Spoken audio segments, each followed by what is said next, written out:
सो तव्हां क़दीम दौर जा अज़ीम ॾाहा माण्हू आहियो ऐं तव्हां इन नतीजे ते पहुची चुका आहियो त पॉज़िटिव नंबर्स ऐं नेगेटिव नंबर जी ज़रब कहिड़े तरीक़े सां थींदी आहे ऐं उहा हर प्रॉपर्टी में कीअं प्रूव थींदी आहे। सो तव्हां इहो ॼाणे चुका आहियो त कंहिं बि नेगेटिव नंबर खे पॉज़िटिव नंबर सां ज़रब कंदासीं त नतीजो असांखे नेगेटिव ई मिलंदो ऐं जेकॾहिं कंहिं नेगेटिव नंबर खे असां नेगेटिव नंबर सां ज़रब कंदासीं त नतीजो असांखे पॉज़िटिव मिलंदो। पर हींअर तव्हां इन खां वधीक थोरो वधीक गहराई में वञणु चाहियो था, तव्हां हिन जो अञा कॉन्सेप्ट जेको आहे हासिलु करणु चाहियो था, हिन जी अंडरस्टैंडिंग हासिलु करणु चाहियो था। तव्हां बुनियादी तौर ते इहो सुवालु कयो था पंहिंजे पाण सां त मल्टीप्लिकेशन आहे छा आख़िरकार। सो फ़र्ज़ु कयूं था तव्हां इहो सुवालु कयो था जेकॾहिं ॿिनि खे टिनि सां ज़रब कयूं था त आख़िरकार असां कयूं छा था। सो इहो असां कुझु बि नथा कयूं, सिंपली असां इहो था कयूं त टे खे ॿ दफ़ा जोड़ कयूं था, टे खे ॿ दफ़ा जोड़ कयूं था। सो हिकु टे ऐं ॿियो टे जोड़ थिए, इहा बि ॻाल्हि साॻी आहे, या वरी ॿिनि खे टे दफ़ा जोड़ कयूं था। सो इहा बि ॻाल्हि सही आहे। हिन जो मतिलबु इहो आहे त ज़रब पंहिंजे पाण में कुझु न आहे पर जोड़ आहे उन्हनि नंबरनि जी जेके ज़रब थियनि। अगरि इन्हनि खे हल कयूं त इहो ॿिन्हिनि जो जवाबु 6 थो अचे। अहिड़े ई तरीक़े सां अगरि असां हिकिड़ो नंबर नेगेटिव खणूं, मसलन असां हिकिड़ो नंबर खणूं था 2, जंहिंखे ज़रब कयूं था असां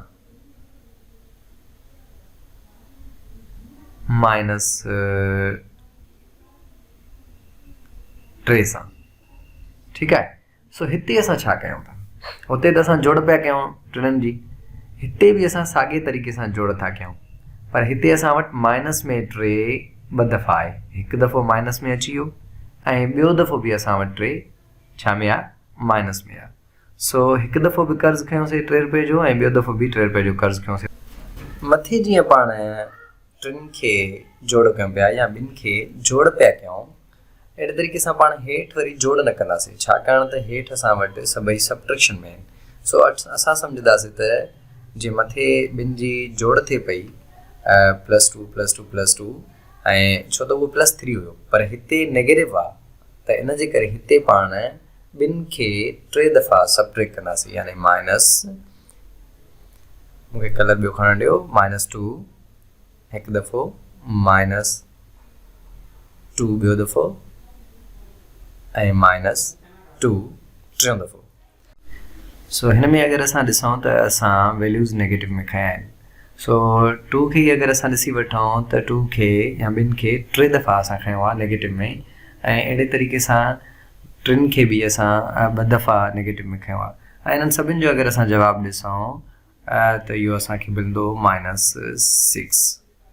सो इन जो मतिलबु असां जेकी कंडीशन आहे पहिरीं नेगेटिव इंटू पॉज़िटिव उनखे सम्झी चुका आहियूं।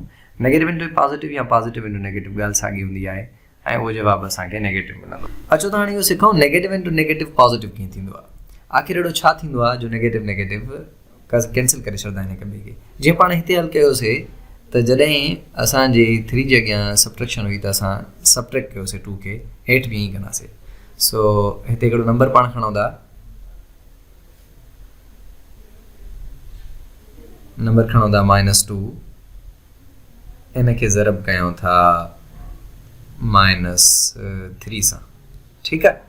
सो हाणे 3 जे अॻियां माइनस आहे, जीअं मथे हुई त पाण 3 दफ़ा सबट्रैक्ट कयोसीं, हाणे बि 2 खे 3 दफ़ा सबट्रैक्ट ई करिणो पवंदो, पर हाणे 2 जे अॻियां बि साइन आहे पंहिंजी, हुते मथां 2 जे अॻियां साइन पंहिंजी न हुई, सिर्फ़ु सबट्रैक्शन थी हुई, पर हिते हाणे 2 वटि पंहिंजी साइन आहे। सो माइनस हिकु दफ़ो, माइनस ॿियों दफ़ो ऐं माइनस टियों दफ़ो, पर हाणे ब्रैकेट में रखंदासीं छाकाणि त 2 वटि पंहिंजी साइन आहे ऐं घणा दफ़ा सबट्रैक्शन कई आहे, 3 दफ़ा कई आहे। मथे बि ईअं ई कयोसीं, हाणे हेठि बि ईअं ई कयो आहे, उन ई लॉजिक तहत असां हिसाब हल कयूं था। सो 3 दफ़ा का शइ सबट्रैक्ट कयूं था, जीअं मथे 2 कयोसीं, पर हिते जेको असां वटि 2 आहे उहो पॉज़िटिव न आहे, नेगेटिव आहे। सो -2 -2 ऐं -2। सो पाण हिकिड़ी ॻाल्हि त सम्झी चुका आहियूं पोयनि वीडियोज़ में त जेको माइनस इंटू माइनस हूंदो आहे उहो प्लस थी वेंदो आहे। सो असां वटि जेको पहिरियों अदद आहे उहो बि +2 थी वेंदो ऐं जेको असां वटि ॿियों अदद आहे उहो बि +2 थी वेंदो ऐं टियों बि। सो अहिड़े तरीक़े सां पाण खे मिलंदो 6 ऐं इहो प्लस जो 6 हूंदो। अगरि पाण हिन खे ॾिसूं त -3 ऐं -3 छा कयो आहे, एड कयो आहे, छाकाणि त पाण इहो सम्झी चुका आहियूं त जेकी पंहिंजी ज़रब आहे उहा रिपीटेशन आहे जोड़ जी। सो -3 हिकु दफ़ो ऐं -3 ॿियों दफ़ो। इन खे अगरि पाण खे एड करिणो आहे त पाण ब्रेकेट ॾेई करे एड कंदासीं, ऐं जॾहिं एड कंदासीं त साॻियो ई नतीजो ईंदो, छो त छाकाणि त प्लस इंटू माइनस माइनस थी वेंदो ऐं ॿ दफ़ा इहे -3 एड थींदा। अगरि इहा ई साॻी लॉजिक असां हेठि लॻायूं तॾहिं बि लागू थींदी, पर छो त हिते असांखे वरी सबट्रैक्शन करणी पवंदी, छाकाणि त ॿिनि ते बि असां वटि ॿिनि जे अॻियां बि माइनस जी साइन आहे।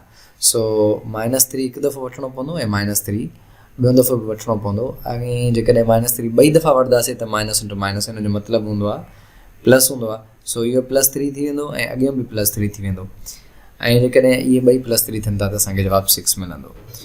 सो हींअर पाण बुनियादी तरीक़े सां जेकी ज़रब जो कॉन्सेप्ट आहे उन मुताबिक़ पाण सम्झी चुका आहियूं त नेगेटिव इंटू पॉज़िटिव नेगेटिव छो थो अचे, नेगेटिव इंटू नेगेटिव पॉज़िटिव छो थो अचे, ऐं इहो आख़िरकार हिन जे पोयां जेकी अंडरस्टैंडिंग आहे उहा कहिड़ी आहे। सो मां सम्झां थो त हींअर तव्हांजो कॉन्सेप्ट क्लियर थी चुको हूंदो।